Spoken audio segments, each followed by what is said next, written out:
The heat in the town of Kettle Fork had a weight to it that summer, a thing you could lean against, and on the hottest afternoon of the driest year anyone could remember, some 60 people crowded into the shade of the feed store's long porch, and none of them made a sound. They were waiting on a woman. She stood at the top of the steps with her hat pushed back and her sleeves rolled to the elbow, and every man there who owned dying stock and cracking wells had come to her hat in hand, and every one of them remembered how they had laughed.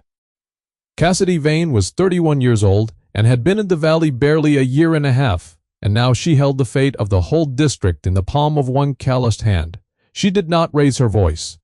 She let the silence run until it hurt, because she had learned that a still thing waited on is a thing finally seen. What she was about to decide had in truth already been decided long before, not by her and not by any of them, but by the land itself, which keeps a longer ledger than men do and settles it in its own season. To understand why the men of Kettle Fork stood bareheaded before a woman they had once called a fool, you have to go back to a cold bright morning 18 months earlier, when Cassidy Vane rode into the valley with everything she owned lashed to a borrowed mule and $41 folded into her boot. She had buried a husband and a farm both in the same bad spring back east, a flood that took the bottomland and a fever that took the man, and she came west, not chasing anything so grand as a dream, but simply looking for cheap ground and a chance to be left alone. Kettle Fork was cheap ground. It sat in the rain shadow of a hard blue range, a stretch of the valley the old settlers had passed over, and the new ones only tolerated. And the parcel she found was the worst of it. 320 acres of gravel and sage that a bank had taken from a busted homesteader and could not give away. The land agent, a soft-handed man named Pruitt, who worked for the Ashwater Land and Livestock Consortium, sold it to her for $2 an acre on a note she would spend years paying, and smiled the whole time like a man selling a lame horse to a stranger. What made the men on the porch laugh, though, came a week later at the county stock sale, when Cassidy Vane spent nearly the last of her money on something no one else in the building would have carried home for free. There were 80 hogs in a broken pen behind the auction yard, the remnant of a herd whose owner had died, owing everybody half-wild razorback stock, gone lean and mangy, ribs like barrel staves, hides scabbed, a mean gaunt boar at the head of them, with one torn ear and an eye that did not flinch. The auctioneer could not raise a bid. Nobody wanted 80 starving hogs in a drought year, with feed dear and prices low.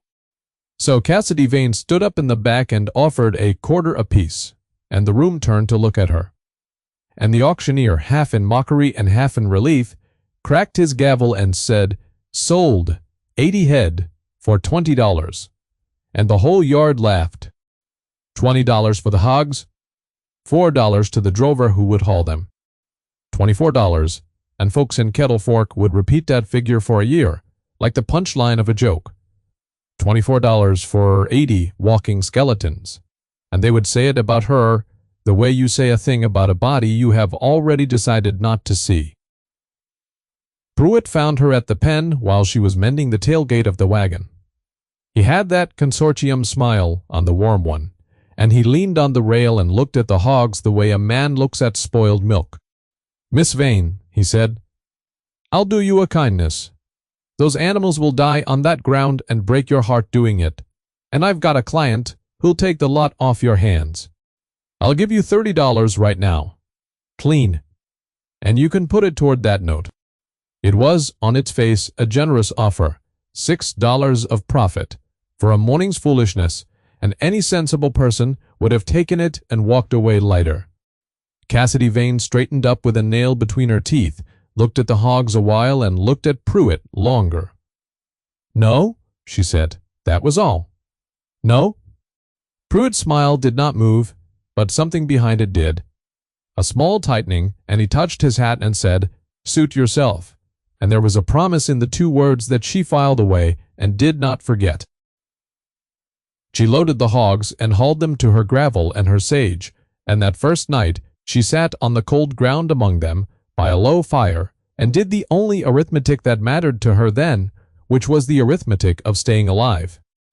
$41 had become $14 against a winter, 320 acres of ground that grew stones, 80 mouths and her own to feed, and a note at the bank that came due whether it rained or not.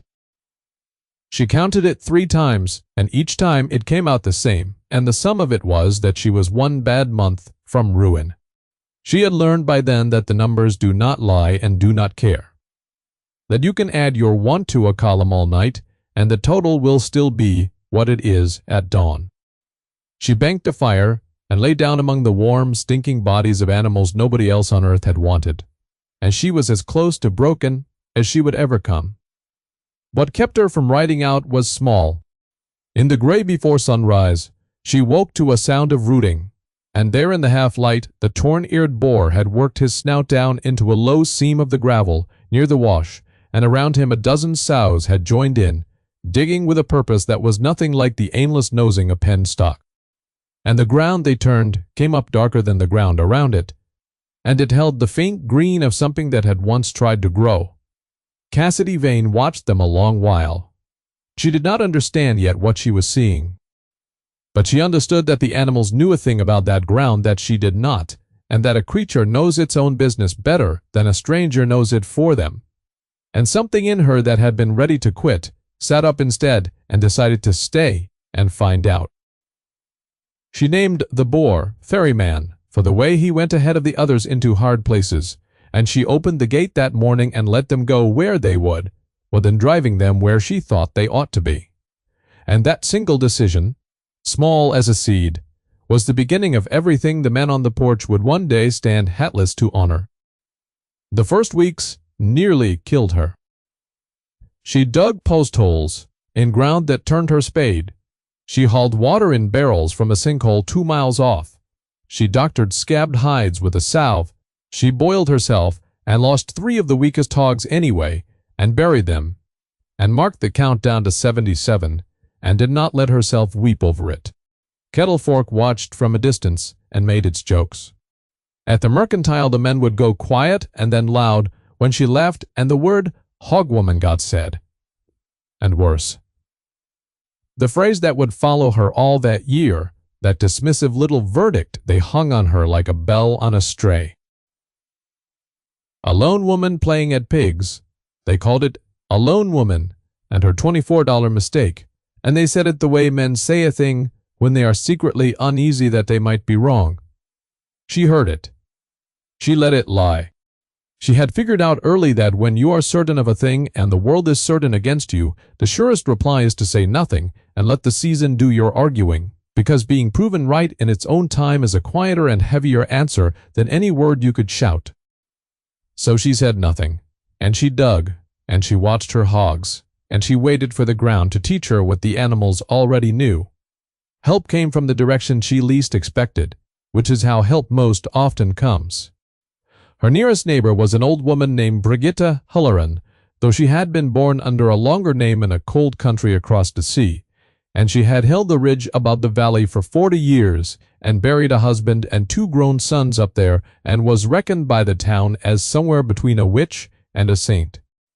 Feared a little and respected a little, and left mostly alone. She came down the ridge one evening on a gray mule leading a second mule packed with a bag of seed potatoes and a coil of good rope, and she did not laugh.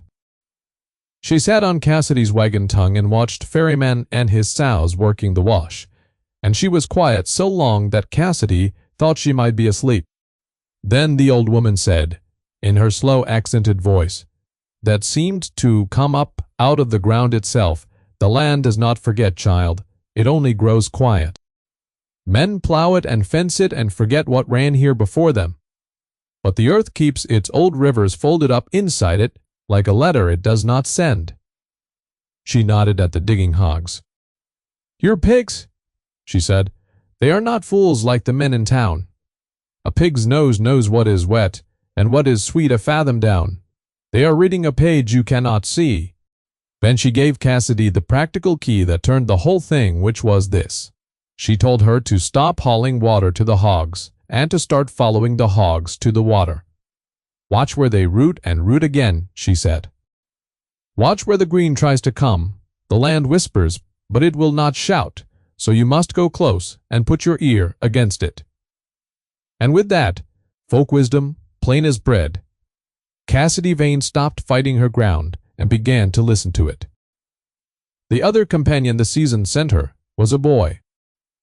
He was maybe 10 years old, thin as a fentrail, the youngest of the Corley children from the failing quarter section down the road, a family so poor and so proud that they had let their own well go bad rather than ask a neighbor's leave to dig on the line. His name was Toby, and he did not talk much, and he had a way of appearing at the fence in the early morning and standing there watching until Cassidy could not stand it and put him to work. He took to the hogs like they were his own kin. He named them all, every one, the sows and the shoats and the boar. She had already called ferrymen, and he could tell them apart at 50 yards by their gait, and he would sit for hours in the dust while they slept in a heap and lay his hand on ferryman's scarred flank without any fear at all. His own folk had no use for the animals, and less for the notion of a woman making a go of it alone. But Toby saw the sense of the thing before the sense had shown itself to anyone, and on the loneliest nights it was the boy's blunt certainty that steadied her. "They ain't dying," he said one evening, watching the herd. "They're just getting ready." She asked him ready for what. He shrugged the way children do when they know a thing they cannot say. "For whatever they've been rooting for," he said, and went home in the dark. So the summer turned, and Cassidy Vane did the one thing the whole valley reckoned impossible, which was nothing, or what looked like nothing.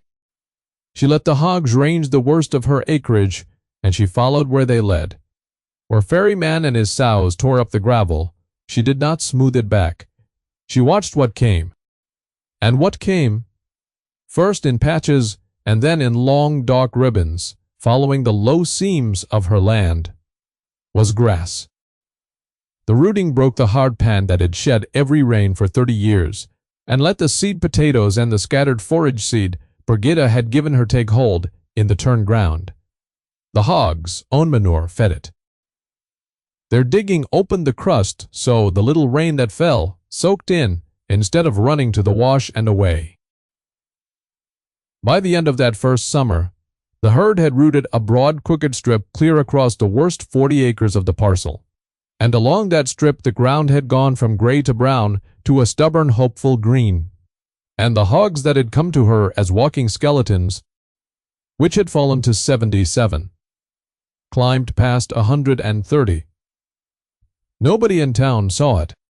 The strip lay in a fold of the land you could not see from the road, and Cassidy did not go to town to speak of it, and so she carried the growing weight of her success like a coal a careful traveler banks low under the ash, giving off no light but holding all its heat, waiting for the hour it would be needed.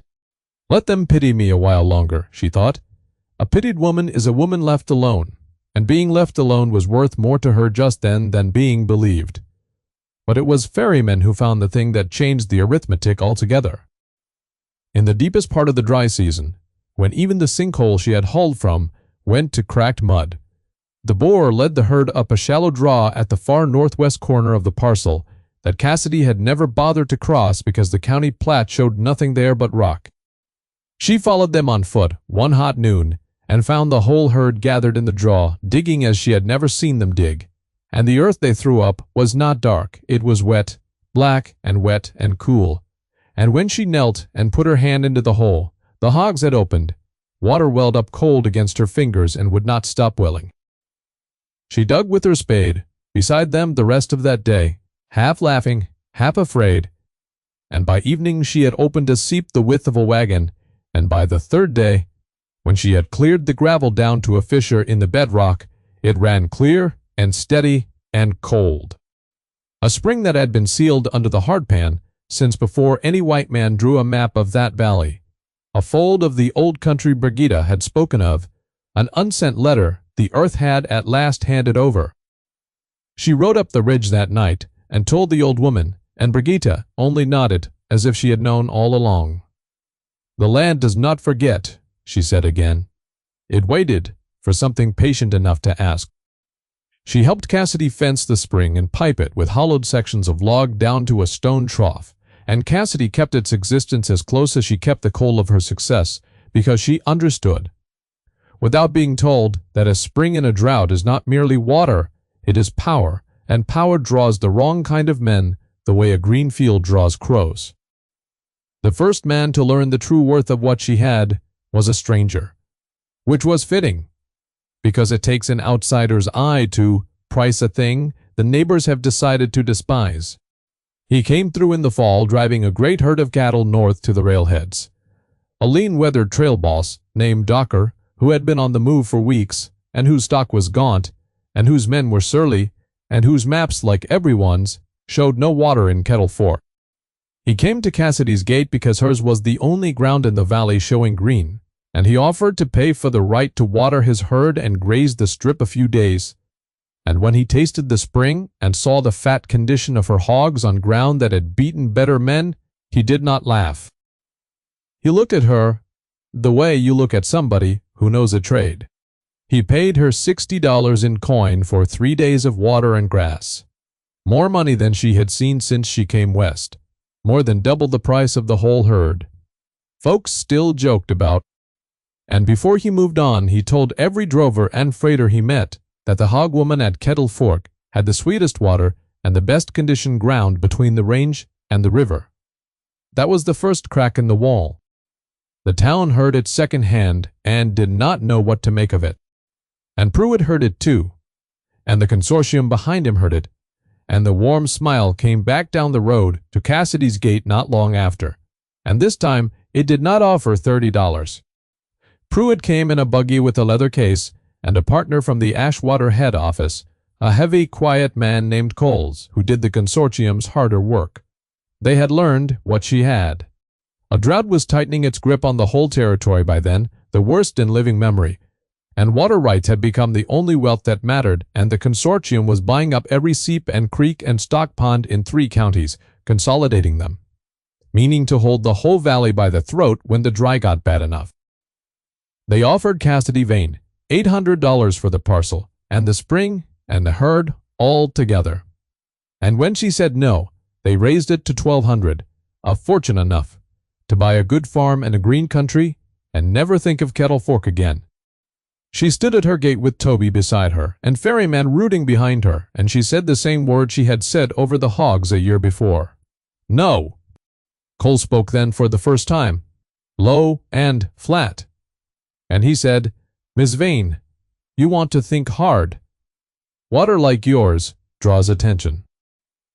A lone woman out here, no man, no kin.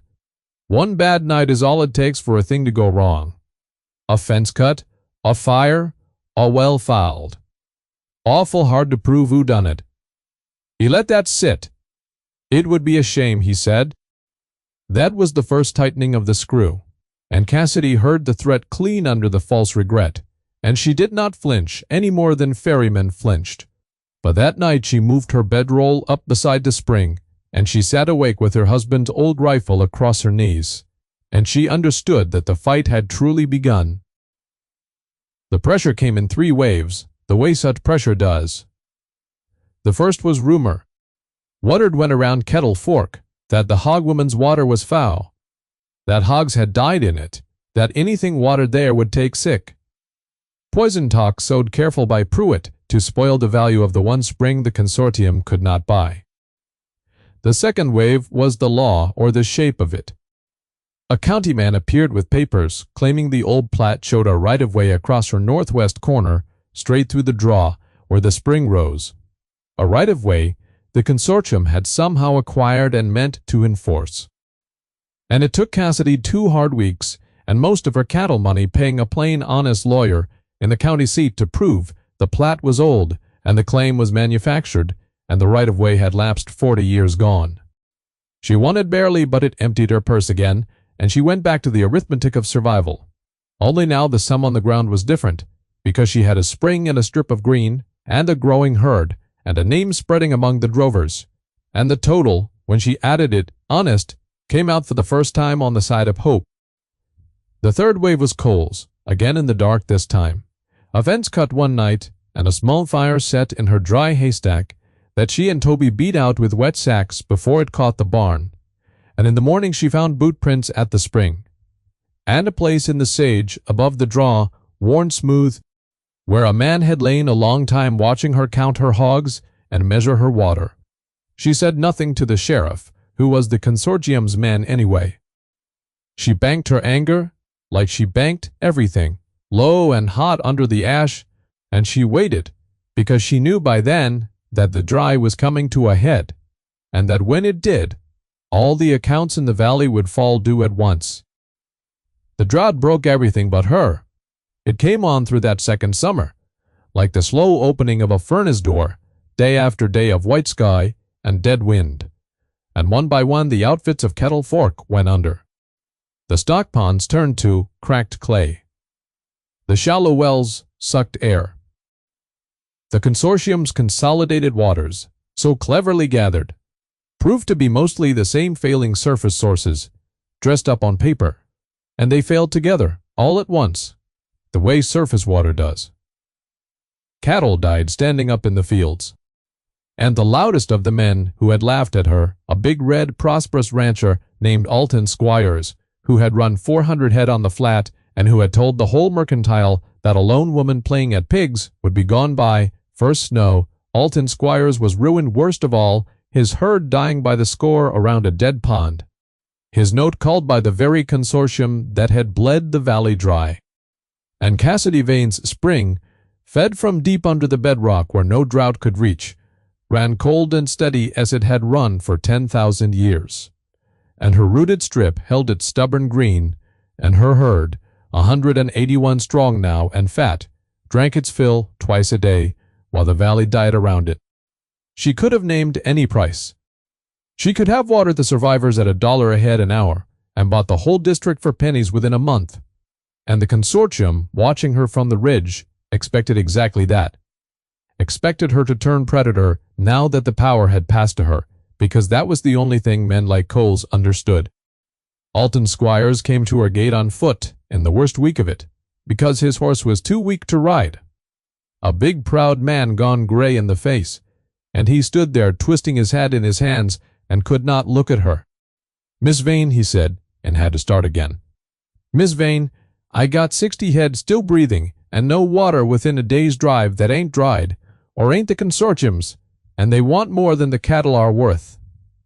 He swallowed. "I ain't got the money, and I ain't got the right to ask, after the things I said. But them animals are dying and I got no place else." He looked at her at last. "I'll owe you," he said. "Whatever you say." "Name it." Here was the moral hinge of the whole long season. The choice the land had been walking her toward since the morning she watched Ferryman root the first dark seam of earth. She could gouge the man who had scorned her and be within her rights, and it would have been a kind of justice. She looked at Alton Squires a long moment, and she looked past him at his 60 dying cattle, and she thought of the arithmetic she had done 100 cold nights, and she found that the sum had changed again, because a debt of water paid in a dying year is not the same as a debt of money, and she said, "Bring them in." Squires stared. She said, "Water's free to any beast that's thirsty on my ground. I'll not have a living thing die at my gate for want of what the land gives for nothing." But she was not soft, and she was not a fool, and she added the thing that made it whole. "You'll pay me in work," she said. "You in your hands, mending my fence, and digging my second trough, and hauling my winter wood, a fair day's labor for a fair day's water. And we'll call the water itself a gift, because you cannot rightly sell a gift the earth handed you free." Squires put his hat over his face and wept, a big ruined man crying at a fence in the heat, and drove his cattle in, and that was the beginning of the reckoning. Word of it ran through the dying valley faster than the rumor ever had, and by the next week they were coming, all of them, the men who had laughed and the men who had merely watched, hats in hand, and Cassidy watered every beast that came and took her pay in labor and in nothing else, and her ground filled with the stock of neighbors and her yard filled with the men working off their water. And Kettle Fork, which had been dying alone in 100 separate ruins, began to gather itself around the one spring that had not failed. Which brings us back to that hottest afternoon on the feed store porch, the day the consortium made its last play.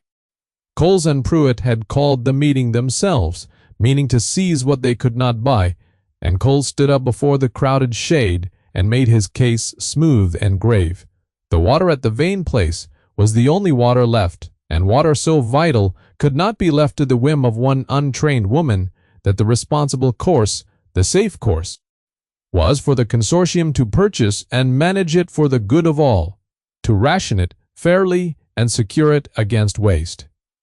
And he named a price to Cassidy in front of everyone, generous sounding, $1,500, and asked was she not being selfish to refuse it. And Cassidy Vane, standing at the top of the steps, let the silence run the way she always did, and then she said, quiet enough that they all leaned in, "Mr. Coles, you say I don't know how to manage that water." She looked at him. "Then how is it you know that it runs 11 gallons the minute and stands 4 foot deep in the trough at noon, and that I've 181 head watering off it now, and not 180 like the papers say?" She let that hang. "Only a man been laying up in my sage counting my hogs through a glass would know a figure that close," she said. Coles's face did not move, but Pruitt's did, the smile finally slipping clean off, and every man on that porch understood in one breath that the consortium had been spying on her, cutting her fences, setting her fires, and the mood of the crowd turned like weather. Then she told them the rest. Plain. She told them how the Platt claim was forged, and how the rumor of foul water was a lie, and how the fire was set, and she named the boot prints in the sage. And Alton Squires stood up beside her, ruined and honest, and said every word of it was true, that he'd found the same prints when he came to dig her trough. And Cassidy turned from Coles to the crowd, to the neighbors whose stock stood alive that hour only because of her. "I'll not sell the spring," she said.